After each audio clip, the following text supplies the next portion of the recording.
CCBIയുടെ ദേശീയ നേതൃനിരയിൽ അൽമായർക്കും വനിതകൾക്കും കൂടുതൽ പ്രാതിനിധ്യം നൽകുന്ന ശ്രദ്ധേയമായ തീരുമാനം. മെയ് 5-6 തീയതികളിൽ ബംഗളൂരുവിൽ ചേർന്ന CCBI എക്സിക്യൂട്ടീവ് കമ്മിറ്റി യോഗത്തിലാണ് പുതിയ നിയമനങ്ങൾ പ്രഖ്യാപിച്ചത്. ബോംബെ അതിരൂപതാംഗമായ അഡ്രിയൻ റൊസാരിയോയെ ലേറ്റി കമ്മീഷന്റെ എക്സിക്യൂട്ടീവ് സെക്രട്ടറിയായും ഡൽഹി അതിരൂപതാംഗമായ അജിൻ ജോസഫിനെ കുടുംബ കമ്മീഷന്റെ അസോസിയേറ്റ് എക്സിക്യൂട്ടീവ് സെക്രട്ടറിയായും നിയമിച്ചു.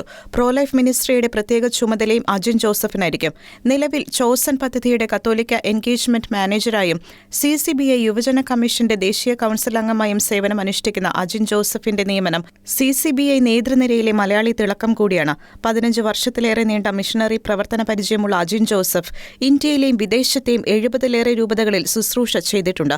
ഇന്ത്യയുടെ മാർച്ച് ഫോർ ലൈഫ് ദേശീയ കോർഡിനേറ്ററായും അജിൻ ജോസഫ് പ്രവർത്തിച്ചിട്ടുണ്ട്.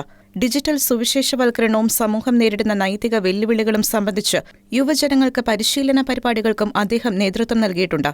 യുവജന പ്രാർത്ഥനാ കൂട്ടായ്മകളുടെയും കത്തോലിക്ക യുവജന പ്രസ്ഥാനങ്ങളുടെയും വളർച്ചയ്ക്കും കത്തോലിക്ക സംഗീത ശുശ്രൂഷയുടെ വികസനത്തിനും അജിൻ ജോസഫ് നൽകിയ സംഭാവനകളും ശ്രദ്ധേയമാണ്. അസമിലെ സീക്രട്ട് ഹാർട്ട് പ്രോവിൻസിൽ നിന്നുള്ള സിസ്റ്റർ സെലിന സുരൻ MSMHCA യുവജന കമ്മീഷന്റെ അസോസിയേറ്റ് എക്സിക്യൂട്ടീവ് സെക്രട്ടറിയായും റായ്പൂർ മിഡ് ഇന്ത്യ പ്രോവിൻസിൽ നിന്നുള്ള സിസ്റ്റർ ദീപ്തി മിഞ്ച് SCSCA വനിതാ കമ്മീഷന്റെ അസോസിയേറ്റ് എക്സിക്യൂട്ടീവ് സെക്രട്ടറിയായും നിയമിച്ചു.